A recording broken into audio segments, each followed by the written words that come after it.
நம்முடைய பிரச்சனையை ஊடகங்கள் வந்து பெருசா கொண்டு போய் அரசினுடைய கவனத்துக்கு சேர்க்காதா அப்படிங்கிறதா மக்களுடைய எண்ணம். அதை வந்து விஜய் அவர்கள் கொஞ்சம் தவற விடுறாரோ.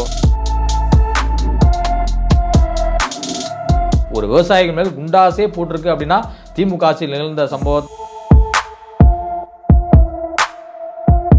இப்ப சமீபத்தில் நாம் தமிழர் கட்சியில் நீடிக்கக்கூடிய சில குழப்பங்களின் காரணமாக இரண்டாம் கட்ட தலைவர்களாக வெளியேறுவதும், ஆன்டி சினிமாவிலையோ அல்லது இதுவரைக்கும் இருக்கிற அரசியல் செயல்பாடுகளை வச்சு விஜய்கின்ற ஒரு எதிர்ப்பு வாக்கு வங்கியே இல்லையா?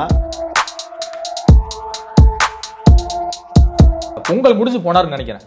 அப்போ போனார் பரந்தூருக்கு. இப்போ மாசம் என்னாச்சு?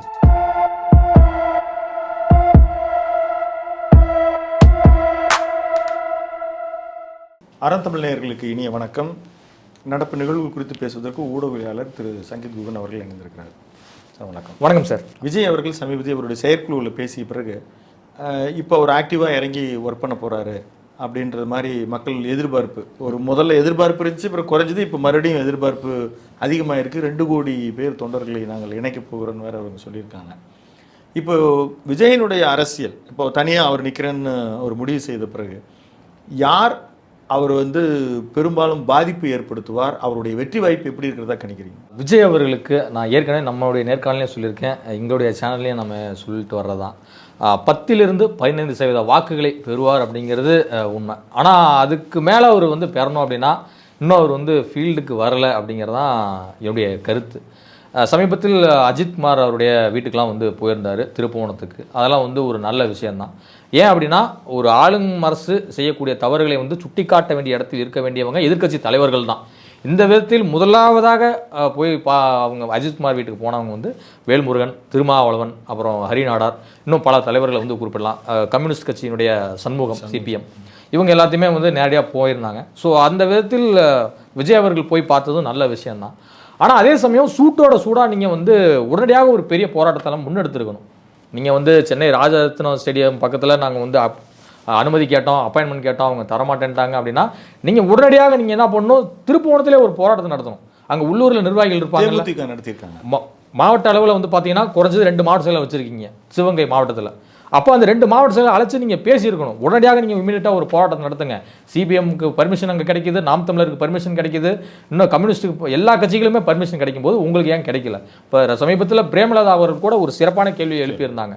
ஒரு பையனை விசாரணை அப்படிங்கிற பேரில் ஒரு எஃப்ஐஆர் போடல, ஒரு சிஎஸ்ஆருக்கு எதுவுமே போடாமல் நீங்கள் வந்து கூப்பிட்டு வச்சு நீங்கள் அடிக்கிறீங்க அப்படின்னா அப்போ உங்களுடைய அதிகாரம் யாருக்கானது அப்படிங்கிற கேள்வியெல்லாம் உங்களுடைய நல்ல ஒரு கேள்வி.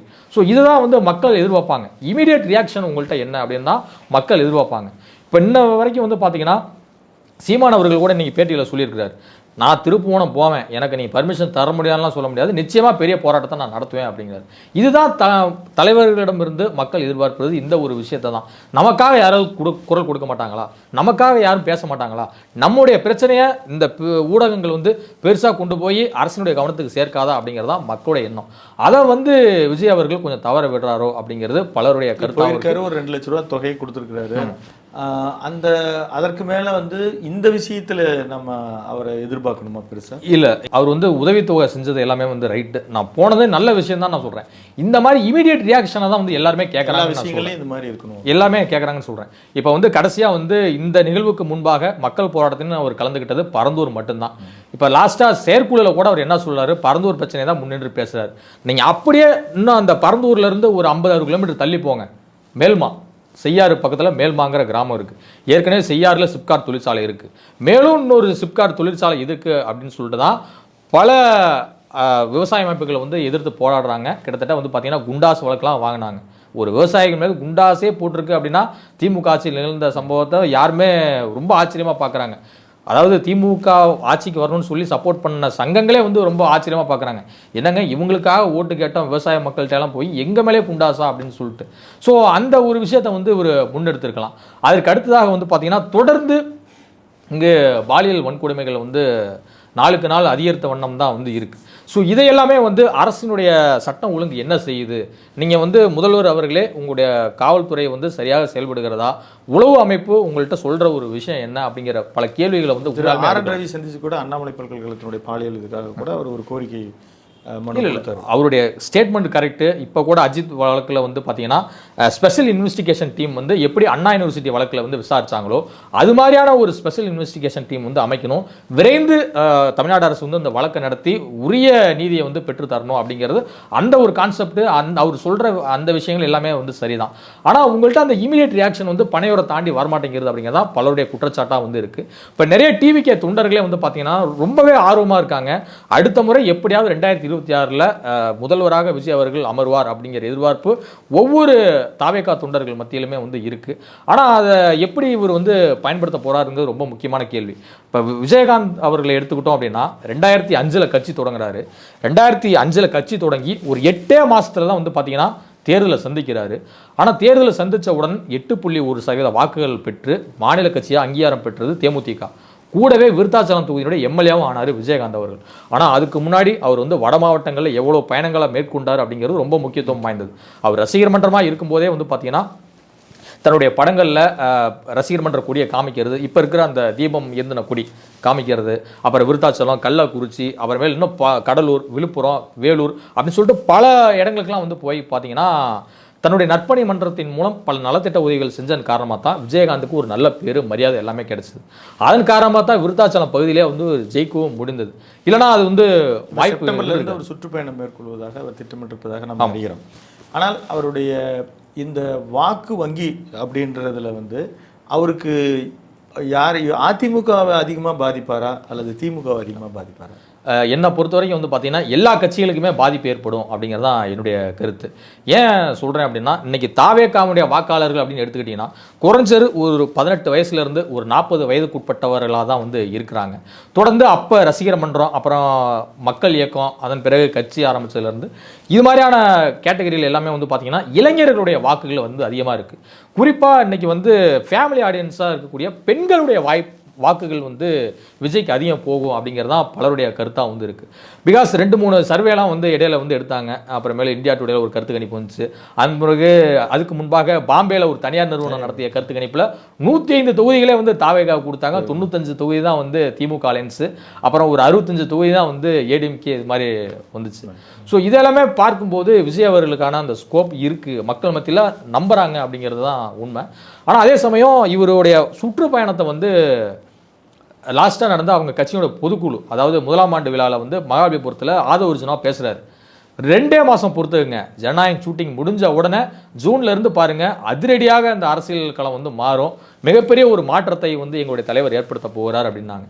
இப்போ ஜூன் முடிஞ்சிருச்சு, இப்போ ஜூலையில் வந்து இருக்கும், ஜூலை ஃபர்ஸ்ட் வீக்கில் வந்து செப்டம்பர் சொல்கிறாங்க. இப்போ வந்து என்ன சொல்கிறாங்க, செயற்குழுவில் வந்து ஆகஸ்ட்டில் வந்து 2வது மாநில மாநாடு, அதன் பிறகு வந்து நடைபயணம் அப்படிங்கிறாங்க. ஏன் நடைபயணத்தை தள்ளி போயிட்டுக்கிட்டே இருக்கிறீங்க அப்படிங்கிறதான் எல்லோருடைய கேள்வி. ஜனநாயகம் ஷூட்டிங் முடிஞ்சிருச்சு. விஜய் அவர்களை பொறுத்த வரைக்கும் வந்து பார்த்தீங்கன்னா சினிமாவில் வந்து ரொம்ப சைலண்டாக தான் இருப்பாராம். எனக்கு தெரிஞ்ச சில இயக்குநர்களும் சினிமா பத்திரிகையாளர்களும் ரொம்ப சைலண்டாக இருப்பாராம். டைரக்டர் சொல்கிறத உள் வாங்கி வரான். போனால் அதிகபட்சம் 2 டேக்கு ஒரே டேக்கு தான், சிங்கிள் ஷாட்டில் நடிக்கக்கூடிய ஒரு நடிகர் தான். ஸோ ஈஸியாக அப்சர்வ் வாங்கி நடிச்சுட்டு வர ஒருத்தர் தான் விஜய் அவர்கள். ஏன் அரசியலில் வந்து கேப் கிடைக்கும் போது நீங்கள் மக்களை போய் சந்திக்கணும். சந்திக்க தான் வந்து பார்த்தீங்கன்னா அவங்களுடைய பல்ஸ் உங்களுக்கு தெரிய ஆரம்பிக்கும். தஞ்சாவூரில் இது மாதிரி பிரச்சனை இருக்குது, கடலூர் மாவட்டத்தில் நெய்வேலி, அதன் பிறகு பக்கத்தில் விருத்தாச்சலம், புவனகிரி இது மாதிரி பகுதிகளில் என்எல்சியோட பிரச்சனையின் காரணமாக அங்கே எவ்வளோ நிலம் கையகப்படுத்திட்டு இருக்கு. 2வது அவங்களுக்கான வேலை வாய்ப்புகள் உருவாக்கி தரப்படலை, அவங்களுக்கான இழப்பீட்டு தொகை எதுவுமே கொடுக்கப்படலை அப்படிங்கிற விவரம் தெரியும்.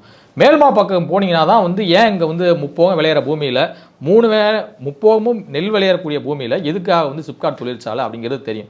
பரந்தூருக்கு ஒரு விஷயத்துக்கு போனதுக்காகவே உங்களுக்கு எல்லா மக்களுமே ஓட்டு போட்டுருவாங்களா அப்படிங்கிறது கேள்வி. அது வந்து நீங்கள் தலைமை செயலகத்தை முற்றுகையிட போகிறேன்னு சொன்னது நல்ல விஷயம்தான். ஆனால் அந்த போராட்டத்தை எப்போ முன்னெடுக்க போகிறீங்க? எலெக்ஷனுக்கு இன்னும் எவ்வளோ மாதம் இருக்குது, அது ரொம்ப முக்கியத்துவம் வாய்ந்தது. 2வது இன்னைக்கு 2 நிறுவனம் வந்து தாவேகாவுக்காண்டி வேலை செஞ்சுட்டு இருக்காங்க. ஒன்று ஜான் ஆரோக்கியசாமியோடைய தேர்தல் வியூக நிறுவனம், இன்னொன்று ஆதவர்ஜுனா அவர்களுடைய வாய்ஸ் ஆஃப் காமன். 2 நிறுவனம் வேலை செய்கிறாங்க. அப்போ இந்த 2 நிறுவனம் உங்களுக்கு சொல்கிற அட்வைஸ் என்ன, சொல்கிற ஆலோசனை என்ன அப்படிங்கிறது ரொம்ப முக்கியத்துவம் வாய்ந்தது. 2வது தற்போது IRS அதிகாரியாக இருந்து விருப்ப ஓய்வு பெற்ற அருண்ராஜ் அவர்கள் இணைஞ்சிருக்கிறார்.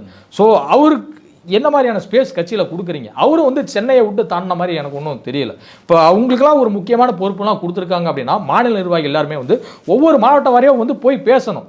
எல்லாத்தையுமே நீங்கள் சென்னையிலேயே முடக்கி வைக்கக்கூடாது அப்படிங்கிறதும் தொண்டர்களுடைய எண்ணமாக வந்து இருக்குது. இப்போ கன்னியாகுமரியில் கட்சி வளரணும் அப்படின்னா மாநில அளவில் இருக்கக்கூடிய ஒரு புஷி ஆனந்தோ இவங்களாம் வந்து போய் பேசணும். புஷி ஆனந்த் அவர்கள் பேசுகிறதும் வந்து 10 நிமிஷத்தோடு நிறுத்திக்கிறார். கொள்கையை பற்றி எடுத்து சொல்கிறதுக்கு கொள்கை பரப்பு செயலாளராக வந்து ராஜ்மோகன் இருக்காரு, கொள்கை பரப்பு பொதுச் செயலாளராக வந்து அருண்ராஜ் இருக்காரு, இணை செயலாளராக லயலோமணி அவர்கள் இருக்காங்க. ஸோ எல்லாத்தையுமே நீங்கள் அழைச்சி கொண்டு போய் நீங்கள் பேச வைக்கணும். அது மட்டும் இல்லாமல் விஜய் அவருடைய சுற்றுப்பயணம் என்பது லேட்டாக போகிறது கட்சிக்கு ஒரு பின்னடைவாக தான் நான் பார்க்குறேன். இப்போ நான் ஏற்கனவே குறிப்பிட்டது போல் இளைஞருடைய வாக்கு 18 to 40 வயசுக்குள்ளே உங்களுக்கு அதிக வாக்குகள் இருக்குது. பெண்களுடைய ஓட்டும் வந்து கொஞ்சம் கணிசமான எண்ணிக்கையில் விஜய் அப்படிங்கிற முகம் அண்ணான்னு சொல்கிற அந்த ஒரு அன்பின் வெளிப்பாட்டின் காரணமாக அவருக்கு வேலை வாய்ப்பு இருக்குது. ரெண்டாவது, குழந்தைகளுடைய வாக்குகளை வந்து நிறைய ஃபியூச்சர் ஓட்டர்ஸை வந்து விஜய் கையில் வச்சிருக்கிறாரு அப்படிங்கிறது யதார்த்தமான உண்மை. குறிப்பாக திமுகவில் இருக்கக்கூடிய, அதாவது பதவி கிடைக்காம இப்போ காலங்காலமாக கட்சியில் இருந்துகிட்டே இருப்பாங்க, ஆனால் அவங்களுக்கு வந்து இந்த ஒன்றியம் அப்படிங்கிற பதவியை தாண்டி பெருசாக வந்து கிடைக்காது. அது ஒன்றிய செயலாளர் கூட அவ்வளோ சீக்கிரம் ஆயிட முடியாது. ஒரு இளைஞர் அணி, மாணவர் அணி, இலக்கிய அணி, கலை மற்றும் கலாச்சார பிரிவு, அதில் ஒரு பல அணிகள்லாம் திமுகவுக்குள்ளே இருந்திருக்கு. அதில் துணை அமைப்பாளர் இது மாதிரியான பொறுப்பாளர் இது மாதிரி தான் போட்டிருப்பாங்க. அதை தாண்டி அவங்க வந்து ஒரு எம்எல்ஏ சீட்டுக்கு நகரணும் அப்படின்னா 25-30 வருஷம் ஆகி போகிற திமுகவில். அண்ணா திமுகவில் வந்து ஜெயலலிதா அம்மையார் ஆட்சி காலத்தில் வந்து பார்த்தீங்கன்னா ஒரு சாதாரண கிளை செயலாளர் ஒழுங்காக கட்சி வேலையை பயங்கரமாக செஞ்சாங்க அப்படின்னா ஒரு எம்எல்ஏ ஆகலாம், எம்பி ஆகலாம், ஏன் மந்திரி கூட ஆகலாம். அது மாதிரியான ஒரு ஜாக்பாட் வந்து அதிமுகவில் வந்து இருந்துச்சு. ஆனால் இப்போ எடப்பாடி அவருடைய தலைமையிலான அதிமுகவில் வந்து அப்படி இல்லை. எல்லாருமே சீனியர் நிர்வாகிகள் தான் அந்த இடத்த விட்டு போகாமல் அந்தந்த சேரில் வந்து உட்காந்துருக்காங்க. இது வந்து அவரும் ஒன்றும் சொல்ல முடியாது.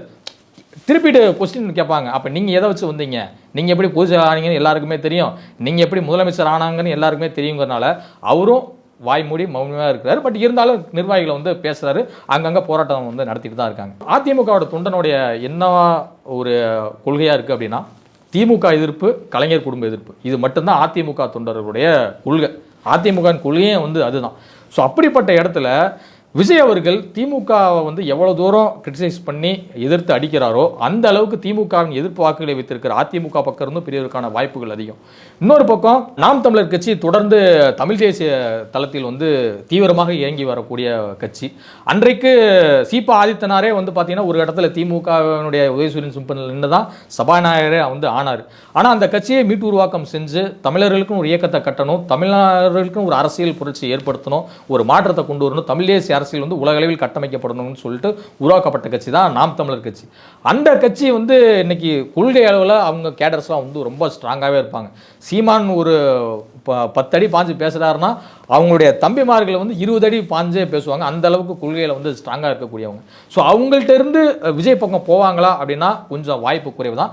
பட் இருந்தாலும் இப்போ சமீபத்தில் நாம் தமிழர் கட்சியில் நீடிக்கக்கூடிய சில குழப்பங்களின் காரணமாக 2ஆம் கட்ட தலைவர்கள்லாம் வெளியேறுவதும் அக்கட்சிக்கு சற்று பின்னடைவு. பட் இருந்தாலும் சீமான் அவர்களுடைய அந்த 8% வாக்குகள் வந்து குறைவது என்பது கொஞ்சம் வாய்ப்பு குறைவு தான். பட் மற்ற எல்லா கட்சிகளுமே விசிக, பாமக, கம்யூனிஸ்ட், இன்னும் பிற கட்சிகள்ல இருந்து விஜய் அவர்கள் வந்து ஓட்டை பிரிக்கக்கூடும். ஆனால் இந்த ஓட்டு எல்லாமே ஒரு 10% வரும் அப்படிங்கிறதான் யதார்த்தமான உண்மையாக இருக்குது. தொடர்ந்து திரு ஆதவர்ஜுனா குறிப்பிடுறாரு, பல நேர்காணல்களில் குறிப்பிட்றாரு, எங்களுக்கு ஏற்கனவே 25% வந்துட்டு தான் ஆகும்.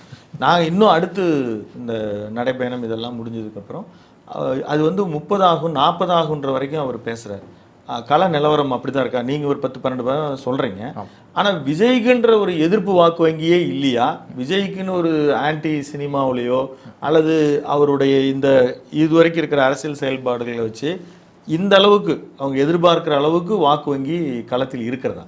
ஆதவ அர்ஜுனா அவர்கள் உண்மையாலுமே ஃபீல்டு ஒர்க்கராக இருந்தவர் தான். அவர் பேக்ரவுண்டில் வந்து திமுக, விசிக எல்லா கட்சிக்கும் ஒர்க் பண்ணவரையும் அவருடைய ஸோ அவருடைய பங்கு வந்து 2016 நமக்கு நாமே ஸ்டாலின் நடைபயணத்திலிருந்தே இருக்குது அப்படின்னு சொல்லலாம். கிட்டத்தட்ட ஒரு 10 ஆண்டு காலம் வந்து தமிழ்நாட்டு அரசியல பயங்கரமாக உள்வாங்கின ஒரு மனிதர் தான் ஆதவ அர்ஜுனா சார். ஆனால் அவர் வந்து 25% வாக்கு இருக்குது அப்படின்னு சொல்கிறத கொஞ்சம் யோசிக்க வேண்டியதாக இருக்குது. இப்போ பிரசாந்த் கிஷோர் அவர்கள் வந்து 15-20% 20% வாக்குகள் வரும் தான் சொல்லிட்டு போனார். டோட்டலாக உங்களுக்கு இருக்குன்னு சொல்லிட்டு போகலை. இப்போ நம்மளும் சொல்கிறது தான் 10-15% உங்களுக்கு வேணால் வரும். பட் இருந்தாலும் நீங்கள் என்ன மாதிரி ஃபீல்டு ஒர்க்கை பண்ணுறீங்க அப்படிங்கிறது ரொம்ப முக்கியத்துவம் வாய்ந்தது. இப்போ சினிமாவில் வந்து பார்த்தீங்கன்னா ஒரு நடிகர் வந்து தொடர்ந்து ஹிட் கொடுத்துக்கிட்டே இருக்கலாம், மக்கள் கொண்டாடலாம், அவங்களுடைய பர்ஃபார்மன்ஸ் வந்து பிடிச்சிருந்தா மக்கள் ஆட்டோமேட்டிக்காக கொண்டாட போகிறாங்க. ஆனால் அதே போல் தான் அரசியல்லையும் உங்களுடைய செயல்பாடு தான் நீங்கள் இந்த பதவிக்கு தகுதியானவரா, எம்பி போஸ்ட்டு, எம்எல்ஏ போஸ்ட்டுக்கு நீங்கள் தகுதியானவரா அப்படிங்கிறத வந்து ரொம்பவே தீர்மானிக்கும். குறிப்பாக ஒரு அரசியல் கட்சி தலைவர் என்பவர் எப்போவுமே வந்து மக்கள் சந்திப்பில் தொடர்ந்து இருந்துக்கிட்டே இருக்கணும். அப்படி நீங்கள் மக்கள் கூட சந்திக்கலையா, தொடர்ந்து ப்ரெஸ்ஸாக நீங்கள் சந்திக்கணும். வீக்லி ஒன்ஸாவது நீங்கள் வந்து ப்ரெஸ்ஸை சந்திக்கும் போது தான் மக்களோட அந்த தொடர்பு வந்து உங்களுக்கு ஏற்படும். இப்போ குறைஞ்சது ஒரு ப்ரெஸ் மீட் வைக்கிறீங்க, ஒரு 20 ஊடகம் வருதுன்னு வச்சுங்க. அந்த 20 ஊடகத்தில் ஒரு 10 ரிப்போர்ட்டர் கண்டிப்பாக ஒரு கேள்வி கேட்பாங்க. அந்த 10 ரிப்போர்ட்டரும் கேட்குற கேள்வி வந்து ஒவ்வொரு பிரச்சனைகள் சார்ந்ததாக இருக்கும். ஒருத்தர் விவசாய பிரச்சனையை பேசலாம், ஒருத்தர் ஒரு ஃபேக்டரி பிரச்சனையை பேசலாம், ஒருத்தர் சுற்றுச்சூழல் பிரச்சனையை பேசலாம், ஒருத்தர் இந்த பரந்தூர் ஏர்போர்ட் மாதிரியான பிரச்சனையை பேசலாம், ஒருத்தர் அரசியல் கேள்வி கேட்கலாம், ஒருத்தர் உங்களை கடுமையாக விமர்சிச்சிருக்கிறாரு, இந்த கட்சியினுடைய தலைவர், இந்த கட்சியினுடைய பொதுச் செயலாளர், இது குறித்து உங்களுடைய பதில் என்ன அப்படின்னு சொல்லிட்டு கேட்கலாம்.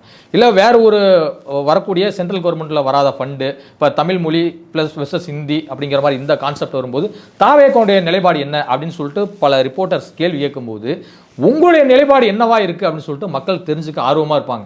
அதை ஆர்வமாக இருக்கும்போது ஆட்டோமேட்டிக்காக வந்து பார்த்தீங்கன்னா உங்களுக்கு மெயின் ஸ்ட்ரீம் அட்டென்ஷன் வந்து கிடைக்கும். இப்போ விஜய் இது மாதிரி சொல்லியிருக்கிறாரு, அப்போ மற்ற கட்சிகளுடைய கருத்து என்ன? இப்போ திமுகவிலேருந்து ஒரு செய்தி தொடர்பாளர், அதிமுகவிலேருந்து செய்தி தொடர்பாளர், தாவேக்காவிலேருந்து செய்தி தொடர்பாளர், இது மாதிரி பேசும்போது தான் உங்களுக்கான அந்த ப்ரையாரிட்டி உள்ளே போய் சேரும். நீங்கள் வந்து எப்போயாவது ஒரு டைம் வர்றீங்க, டக்குன்னு ப்ரெஸ்ஸையும் சந்திக்க மாட்டேன்றீங்க. அது அப்படிங்கிறது ஊடகங்கள் மட்டும் இல்லாது மக்கள் மத்தியிலே எழுப்புற ஒரு கேள்வியாக வந்து இருக்குது. ஸோ இப்படி இருக்கிறவர் எப்படி 25% வாக்குகள் எடுக்க முடியும் அப்படிங்கிறது முக்கியமான ஒரு கேள்வி. இப்போ தமிழ்நாட்டில் பரந்தூர் மட்டும்தான் பிரச்சனையாக இருக்கா? அதாவது ஏர்போர்ட் வரக்கூடாது தான், அந்த ஊர் மக்களை நானும் போய் நான் சந்திச்சிருக்கேன். ஆனால் அவங்களுடைய கஷ்டங்கள் எல்லாமே எடுத்து சொல்கிறாங்க. அதை எப்படி நம்ம அரசின் கவனத்துக்கு நம்ம கொண்டு போகிறோம் அப்படிங்கிறது ரொம்ப முக்கியத்துவம் வாய்ந்தது. இப்போ கடைசியாக ஜனவரி பொங்கல் முடிஞ்சு போனார்னு நினைக்கிறேன், அப்போ போனார் பரந்தூருக்கு. இப்போ மாதம் என்னாச்சு? இடையில நீங்கள் எப்போ போயிட்டு வந்தீங்க? அது மட்டும் இல்லாமல் கோயம்புத்தூரில் என்ன பிரச்சனை இருக்குது, திருப்பூரில் என்ன பிரச்சனை இருக்குது, மேற்கு மண்டலத்தில் வந்து பார்த்தீங்கன்னா வடமாநில தொழிலாளர்களால் வந்து தமிழ்நாட்டில் இருக்கக்கூடிய தொழிலாளர்களுக்கு வேலை வாய்ப்புகள் வந்து குறையுது. அவங்களுக்கு குறைந்த ஊதியத்திலே வந்து கொடுத்தறன் காரணமாக இங்கே இருக்கக்கூடிய பூர்வகுடிகளுக்கு எங்களுக்கு வேலை கிடைக்கிறதில்ல அப்படிங்கிற ஒரு கம்ப்ளைண்ட் வந்து ரைஸ் ஆகுது. இது குறித்து விஜய் அவருடைய நிலைப்பாடு என்ன அப்படிங்கிறது கேள்வி ரொம்ப முக்கியத்துவம் வாய்ந்தது. இன்னொன்று, அப்படியே நீங்கள் குமராபாளையம் பள்ளிப்பாளையம்லாம் வந்து பார்த்தீங்கன்னா அந்த ரசாயன கழிவுகள் கொட்டதன் காலமாக வந்து பார்த்தீங்கன்னா காவிரி ஆற்றில் பயங்கரமாக மாசு ஏற்படுது. இதன் மூலயமா பள்ளிப்பாளையம் தாண்டி அங்கிட்டு வரம்பத்தி வேலூர், மோகனூர், அப்புறம் கரூர், இது மாதிரி பகுதிகளெல்லாம் வந்து பார்த்தீங்கன்னா விவசாய நிலங்கள்லாம் பாதிக்கப்படுது. அங்கெல்லாம் வாய்க்கால் வெட்டி விவசாயத்துக்காக பயன்படுத்துகிற காவிரி ஆற்று தண்ணியெல்லாம் வந்து கொஞ்சம் மாசடைந்து இருக்கிறதுன்னு அங்கே சில விவசாயிகளுடைய பிரச்சனையாக வந்து இருக்குது. அதன் சார்பில் விஜயோடைய நிலைப்பாடு என்னவா இருக்குது? காவிரி பிரச்சனை வருஷம் வந்துக்கிட்டே தான் இருக்குது. அதனுடைய இதில் விஜயோட நிலைப்பாடு என்ன, முல்லை பெரியாறில் நிலைப்பாடு என்ன அப்படிங்கிற பல கேள்விகள் வந்து இருக்குது. இப்போ தமிழ்நாட்டுடைய லேண்ட்ஸ்கேப்பை வந்து பார்த்தீங்கன்னா இன்றைக்கி வந்து அரசாங்கம் வந்து வருவாய் ரீதியாக பிரித்திருக்கக்கூடிய மாவட்டம் 38 மாவட்டம். அந்த 38 மாவட்டத்துக்கும் கட்சி ஆரம்பித்து 1.25 வருஷம் ஆயிடுச்சு. எத்தனை வாட்டி நீங்கள் போயிருக்கீங்க அப்படிங்கிறது ரொம்பவே முக்கியத்துவம் வாய்ந்த கேள்வி. ஜனநாயகம் முடிஞ்ச உடனே முழுமையான அரசியலில் ஈடுபட்டுருவேன், அந்த ஒரு கமிட்மெண்ட்டை நான் கொடுத்துட்டேன் அப்படிங்கிறீங்க. அது வந்து உண்மையுமே நல்ல ஒரு விஷயம் தான். ஒரு நடிகனுக்கு தொழில் பக்திங்கிறது ரொம்ப முக்கியத்துவம் வாய்ந்தது. அது வந்து விஜய் சார்கிட்ட வந்து இருக்குது. நம்மளை நம்பி ஒரு தயாரிப்பாளர் 250 கோடி சம்பளம் கொடுக்குறாங்க. ஆனால் அந்த 250 கோடிங்கிறத தாண்டி அவர் நம்ம மேலே வச்சுக்க நம்பிக்கையை வந்து காப்பாற்றணும், அவருக்கு ஒரு மிஸ்ஸஸ் பண்ணி கொடுக்கணுங்கிறத நல்ல விஷயம் தான். ஆனால் முழுமையாக நீங்கள் வந்து அடுத்து அரசியலில் மக்களுக்காக நான் செய்ய போகிறேன், முழுமையாக உச்ச நட்சத்திரமாக இருக்கிற அந்த எல்லாத்தையுமே தூக்கி போட்டு வர்றீங்க அப்படின்னா இந்நேரம் நீங்கள் குதிச்சிருந்து ஏதாவது ஒரு விஷயத்தை பெரிதாக இம்பாக்ட் பண்ணியிருக்கணும் அப்படிங்கிறது தான் பலருடைய கேள்வி. அப்படி இருக்கும்போது எப்படி 25% வருங்கிறது தான் எல்லோருடைய கேள்வி. ஆதவ அர்ஜுனா சார் வந்து எதன் அடிப்படையில் சொல்கிறாரு அப்படிங்கிறது அவருக்கே தெரியும்னு நினைக்கிறேன்.